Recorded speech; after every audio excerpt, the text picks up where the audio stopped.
Hello and welcome everyone. तो कैसे हैं आप सभी लोग। मेरा नाम है युवराज सिंह ठाकुर और मैं आपको वेलकम कर रहा हूं आपके अपने यूट्यूब चैनल युवराज सिंह ठाकुर पर। अब दोस्तों ये वीडियो आप सभी लोगों के लिए बहुत ही ज़्यादा खास होने वाला है, क्योंकि इससे पिछले वाले वीडियो के अंदर हम लोगों ने बात की थी यूपीएससी सीएससी यानी कि union public service commission civil services examination की एक एक बारीकी को हम लोगों ने जाना था। अगर आप लोगों ने अभी तक वो वीडियो नहीं देखा है तो इस वीडियो के डिस्क्रिप्शन बॉक्स में मैं उस वीडियो का लिंक दे दूंगा, वहां से आप वो वीडियो ज़रूर देखिए। क्योंकि अगर आप एक यूपीएससी एग्जाम एस्पायरेंट हैं तो आपको एक एक बारीक से बारीक चीज़ एग्जाम के बारे में, एग्जाम पैटर्न के बारे में, कितने पेपर होते हैं, किस हिसाब के होते हैं, सारी की सारी चीज़ें जो है वो पता होना बहुत ज़्यादा ज़रूरी होता है।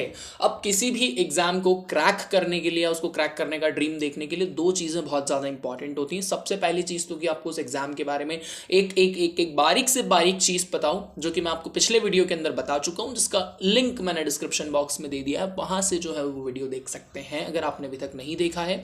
और अगर आपने देखा है तो जो सेकेंड स्टेप होता है, अब आप उस स्टेप के लिए एलिजिबल है, और जो सेकेंड स्टेप होता है वो होता है कि रिसोर्सेज, मटेरियल, सिलेबस हमें एग्जैक्टली पढ़ना क्या होता है।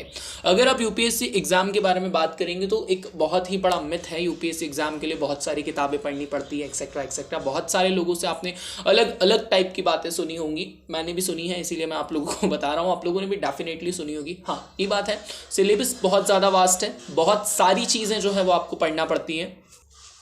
लेकिन इसका मतलब ये बिल्कुल भी नहीं है कि वो जो बहुत सारी चीज़ें आपको पढ़नी है उसके लिए आप अलग अलग रिसोर्सेज करके बुलगा एक पर्सनल लाइब्रेरी खोल लें।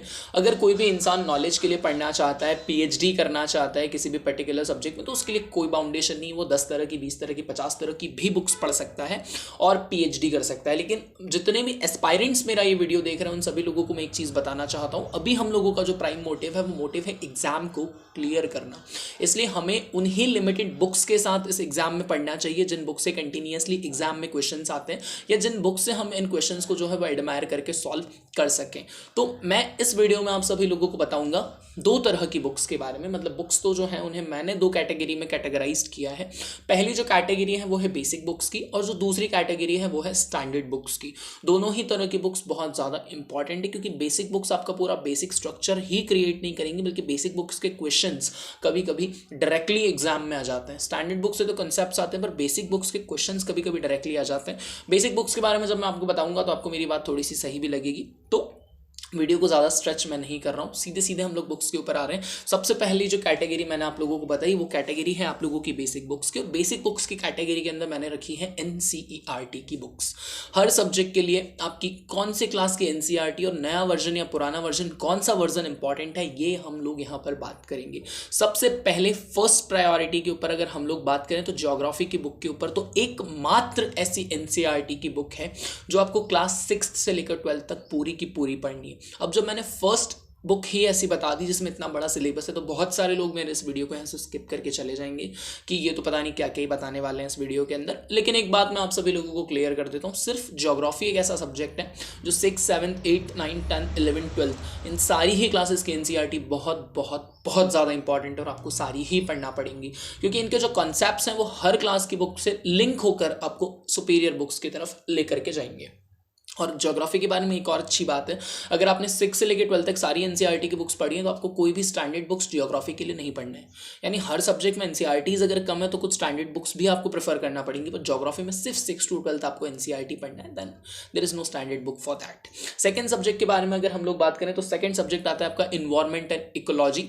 इन्वायरमेंट एंड इकोलॉजी से पहले इतने ज़्यादा क्वेश्चन नहीं आते थे, बट लास्ट 6 ईयर्स के समथिंग से इन्वायरमेंट एंड इकोलॉजी से बहुत ज़्यादा क्वेश्चन जो हैं वो कॉन्स्टेंट पूछे जाते हैं। और इन्वायरमेंट एंड इकोलॉजी सबसे इजी सब्जेक्ट मैं मानता हूं इस पूरे के पूरे एग्जाम प्रिपरेशन में, जिसे पढ़ने के लिए आपको एक book NCERT class 12th biology की आखिरी यूनिट के 4 चैप्टर, बायोलॉजी में आखिरी यूनिट ही है इस नाम से इन्वायरमेंट एंड इकोलॉजी, उसमें टोटल 4 चैप्टर्स हैं और आपको सिर्फ वही 4 चैप्टर्स जो हैं वो पढ़ना है। नई बायोलॉजी की बुक, पुरानी बायोलॉजी की बुक कोई कंसर्न नहीं है, नई बायोलॉजी की बुक से पढ़िए। पीडीएफ आपको ncrtbooks.com से आराम से मिल जाएगा, कोई इशू क्रिएट नहीं होगा। अगर बुक नहीं खरीदना चाहते हैं तो पीडीएफ डाउनलोड करके भी बहुत आसानी से आप पढ़ सकते हैं। Class 12th biology last unit environment and ecology के 4 चैप्टर्स। थर्ड सब्जेक्ट के बारे में हम लोग बात करते हैं। थर्ड सब्जेक्ट जो है वो है Indian polity and governance and international relation करके, बहुत लंबा चौड़ा इसका नाम है, मैं इसे इन शॉर्ट पॉलिटी के लिए ले रहा हूँ। इंडियन पॉलिटी के लिए आपको सिर्फ एक क्लास की एनसीईआरटी की ही बुक पढ़नी है। अरे बाप रे, सर ये क्या कह दिया आपने, इंडियन पॉलिटी इतना इम्पॉर्टेंट सब्जेक्ट, सिर्फ एक बुक? बिल्कुल, सिर्फ एक बुक है एनसीईआरटी में, क्योंकि आपको क्लास 6 to 9 सिविक्स है, किसी काम का नहीं है।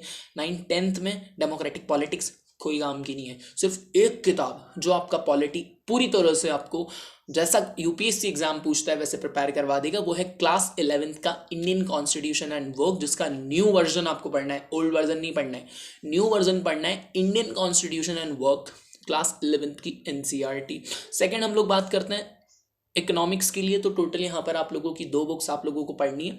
क्लास 11th से आपको पढ़ना है Indian economic development new version, और क्लास 12th से आपको पढ़ना है introductory to macro economics. Micro economics को देखना भी नहीं है, इंट्रोडक्टरी टू मैक्रो इकोनॉमिक्स और Indian economic development, class 11th और क्लास 12th की एनसीईआरटी बुक्स।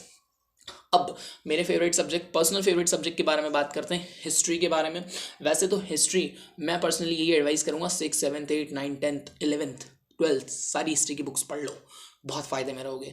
ये उन लोगों के लिए जो लोग हिस्ट्री ऑप्शनल लेना चाहते हैं, बाकी बेसिक अंडरस्टैंडिंग के लिए बुक्स बहुत अच्छी हैं। बाकी हाँ, सीधी सी बात है, बेसिक अंडरस्टैंडिंग हम सभी लोगों को तकरीबन हिस्ट्री, पॉलिटी, ज्योग्राफी का रहता ही है, क्योंकि हमने कहीं ना कहीं थोड़ा बहुत पढ़ा है। तो एंशिएंट इंडियन हिस्ट्री आप जो पढ़ सकते हैं वो RS शर्मा की बुक आती है, old NCERT class 11 ancient India, पूरा आपका कवर हो जाएगा। सतीश चंद्रा की मिडिवल हिस्ट्री की बुक आती है, सतीश चंद्र की, ये भी क्लास 11th का एनसीईआरटी, ओल्ड वाला, न्यू नहीं, न्यू तो थीम्स इन इंडियन हिस्ट्री है, ओल्ड वाली जो है ये दोनों आपके RS शर्मा और सतीश चंद्र, एंशिएंट और मिडिवल। और modern Indian history by Bipin Chandra, class 12th का ये हिस्ट्री का बुक है, this is also the old book. इन तीनों बुक्स को मिलाकर ओल्ड एनसीईआरटीज कहा जाता है। इनके नए पब्लिकेशन 2018, 19, 20 तक पब्लिश हुए हैं, जो यूपीएससी के लिए कंटिन्यूसली पब्लिश होते हैं। आपको मार्केट में बहुत आसानी से, बहुत रिजनेबल रेट में 200, 250, 300 रुपये में तीनों ही किताबें मिल जाएंगी, और तीनों बहुत इंपॉर्टेंट है। Medieval Indian history by Satish Chandra, ancient Indian history by RS Sharma, और modern Indian history by Bipin Chandra. Art and culture के लिए आप क्लास 11th की NCERT introductory to Indian art, इसका न्यू वर्जन पढ़ सकते हैं, बहुत ज़्यादा अच्छा रहेगा। उसके अलावा introductory to Indian art part 2 class 12th की, ये दोनों आपको पढ़ना है। आर्ट एंड कल्चर के लिए 11th 12th की दोनों की आर्ट्स की आप बुक्स जो हैं वो पढ़ सकते हैं। वर्ल्ड हिस्ट्री के लिए क्लास 9th और क्लास 10th, हमारे जो क्लास 9th और क्लास 10th के न्यू हिस्ट्री के वर्जन है वो contemporary India and the contemporary world है, वो आपको नहीं पढ़ना है। आपको पुरानी वाली पढ़नी है, the story of civilisation part 1 and part 2 by Arjun Dev. Class 9th में the story of civilisation part 1 by Arjun Dev है, और क्लास 10th में story of civilisation part 2 by Arjun Dev है। दोनों ओल्ड एनसीईआरटी बुक्स हैं, दोनों आपको पढ़ना है।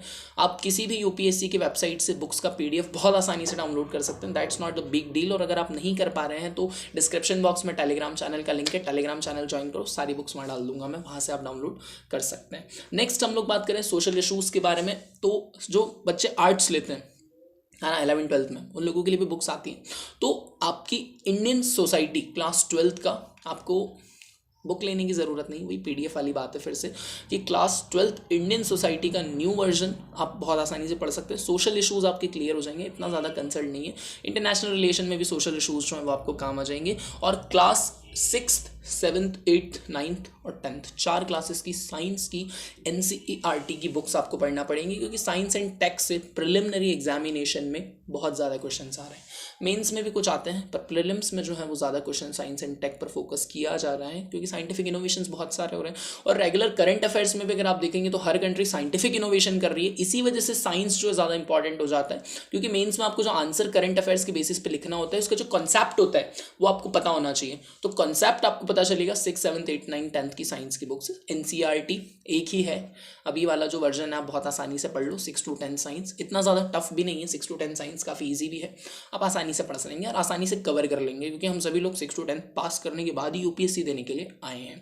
तो ये फर्स्ट कैटेगरी थी मेरी तरफ से बुक्स की, एनसीईआरटी बुक्स। एनसीईआरटी की बुक्स इनके अलावा आप कोई सी भी मत पढ़िए, आपके प्रिपरेशन में कोई भी दिक्कत क्रिएट नहीं होगी, it's my guarantee to you. अगर ये सारी एनसीईआरटीज़ आपने बहुत अच्छे से की हैं तो आपका एनसीईआरटी वाला पार्ट जो है वो 101% कंप्लीट हो जाएगा।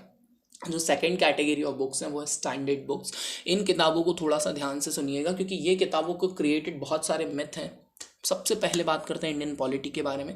इंडियन पॉलिटी के लिए एक बिल्कुल गीता रामायण जैसी किताब मैं मानता हूँ वो है आपकी Indian polity by M Laxmikant.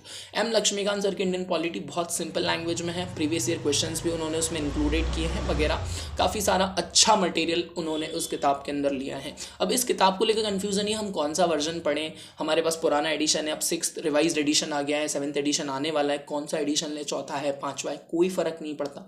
हाँ, ज़्यादा ही पुराना 2011, 12, 13 की अगर बुक है तो आप बदल लीजिए। 2017, 18 की बुक अगर आपके पास एडिशन में कोई सा भी 4th एडिशन, 3rd एडिशन है तो चल जाएगा, कोई इशू नहीं है। पॉलिटी में इतनी ज़्यादा चीज़ें जो है वो चेंज नहीं की हैं, हाँ कुछ जीएसटी काउंसिल वगैरह उन्होंने ऐड किया है, तो वो आपका 4th, 5th एडिशन से जो है वो बेटरली हो जाएगा। थोड़ा बहुत आप अंडरस्टैंडिंग के बेसिस पे उसे कर सकते हैं। इंडियन पॉलिटी को लेकर एक और बुक है जो बहुत ज़्यादा चलन में रहती है, वो है D Basu book. D Basu sir की भी बहुत अच्छी है, लेकिन अगर आप कंपैरेटिवली देखेंगे तो मैंने पहले भी इसके ऊपर वीडियो बनाया कि एम लक्ष्मीकांत जो है वो एज एस्पायरेंट, अगर आप बिगनर हैं या अगर आप अच्छे से तैयारी करना चाहते हैं, आप एनसीईआरटी बुक्स पढ़ के आए तो एम लक्ष्मीकांत आपको ज़्यादा अच्छे से समझ में आएगी। डी बसु जो है वो थोड़ा सा अलग तरीके से लिखी गई है, तो वो तरीका थोड़ा सा आपको दिक्कत क्रिएट कर सकता है, इसलिए मैं पर्सनली एडवाइस करूंगा एम लक्ष्मीकांत की। बाकी दोनों ही स्टैंडर्ड बुक्स हैं, दोनों से क्वेश्चंस आते हैं। एम लक्ष्मीकांत मेरे साइड से पर्सनल एडवाइस है। सेकंड बात करते हैं मॉडर्न इंडियन हिस्ट्री। ध्यान से सुनिएगा, मैंने इंडियन हिस्ट्री नहीं कहा है, मैंने कहा है मॉडर्न इंडियन हिस्ट्री। एंशिएंट और मिडिवल के लिए वो 2 एनसीईआरटी की जो बुक्स आपको अभी पीछे बताई थी वो दोनों एनसीईआरटी की बुक सफिशिएंट है। मॉडर्न इंडियन हिस्ट्री के लिए a brief history of modern India Spectrum by Rajiv Ahir उनकी किताब आती है। वो किताब दरअसल नोट्स फॉर्मेट में है, तो अगर आपके पास नोट्स प्रिपेयर्ड नहीं है तो आप स्पेक्ट्रम को एज अ नोट भी यूज़ कर सकते हैं। It's a very nice book, बहुत अच्छे से आपको समझ में आएगी। पर स्पेक्ट्रम को समझने के लिए आपको पहले क्लास 12th वाली modern Indian history by Bipin Chandra पढ़ना पड़ेगी। अगर आपने वो नहीं पढ़ी है तो स्पेक्ट्रम समझना थोड़ा सा आप लोगों के लिए मुश्किल होगा। बाकी हाँ, इसके अलावा एक और बुक है, बिपिन चंद्रा ने ही लिखी है, India's struggle for independence. Spectrum आपको लेकर जाएगी 1707 औरंगजेब की डेथ के बाद से सारे इवेंट्स बताएगी, और इंडियाज स्ट्रगल फॉर फ्रीडम ये आपको बताएगी पूरा आपका नेशनल मूवमेंट वाला फेज, एक तरह से बोल सकते हैं हम लोग 1858 के बाद में। Modern Indian history by Bipin Chandra, India's struggle for independence by Bipin Chandra, ये किताब आपकी रिवोल्ट ऑफ 1857 से जो है वो स्टार्ट होती है। इन्वायरमेंट एंड इकोलॉजी के लिए शंकर आईएएस एकेडमी का नोट्स निकाले जाते हैं हर साल।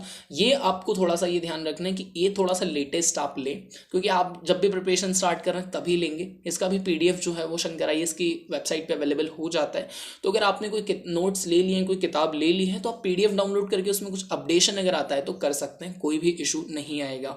मैप वर्क अगर आपको करना है तो Oxford student atlas for India बहुत अच्छी बुक है, you can do from there.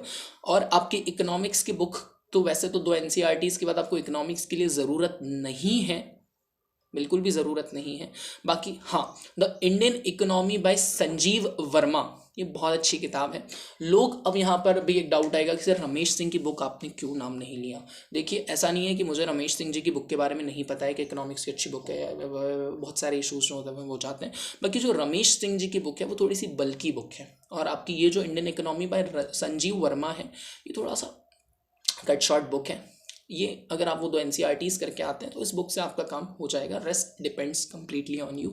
Art and culture बहुत इंपॉर्टेंट है, नितिन सिंघानिया सर की बुक आती है, वहाँ से पूरा आर्ट एंड कल्चर क्लियर हो जाएगा। और अगर आपने वो 2 एनसीईआरटी की बुक्स पढ़ी है, introduction to Indian art first और introduction to Indian art second, तो आप लोगों को नितिन सिंघानिया की बुक सिर्फ एक बार पढ़ने की ही ज़रूरत पड़ेगी, इसके अलावा कोई भी ज़रूरत नहीं पड़ेगी। तो ये दोनों कैटेगरीज में मैंने बुक्स डिवाइड की थी, standard books and the basic books. और कुछ सब्जेक्ट जैसे art and culture, economics, environment, इनमें अगर आपने एनसीईआरटीज़ या बेसिक बुक्स बहुत अच्छे से पढ़ी हैं तो स्टैंडर्ड बुक्स इतनी ज़्यादा अलग चीज़ें क्रिएट नहीं करेंगी। बाकी अगर आपने बेसिक बुक्स किसी भी सब्जेक्ट में बहुत अच्छे से पढ़ी है तो आपको स्टैंडर्ड बुक्स में ज़्यादा प्रॉब्लम नहीं आएगी। इसके अलावा अगर आपको किसी भी तरह का कोई भी डाउट है तो कमेंट सेक्शन आप लोगों के लिए हमेशा खुला हुआ है, आप कमेंट कीजिए, मैं डेफिनेटली आपके as soon as possible comments के रिप्लाई करूँगा, सारे डाउट्स क्लियर करने की पूरी कोशिश करूँगा। डिस्क्रिप्शन बॉक्स में यूपीएससी सीएससी कंप्लीट डिटेल वाले वीडियो का लिंक है, वहाँ से आप देख सकते हैं अगर आपने नहीं देखा है तो। वीडियो अगर आपको पसंद आया है तो लाइक कीजिए, चैनल को सब्सक्राइब कीजिए ताकि दूसरे किसी भी तरह के ऐसे वीडियोस तब आएँ तो आप उसे मिस ना करें। टिल देन अपनी यूपीएससी प्रिपरेशन को इन सारी बुक्स का मटेरियल पहले इकट्ठा कीजिए और पढ़ना स्टार्ट कीजिए और बूस्ट कीजिए, और मुझे दीजिए इजाज़त। जय हिंद।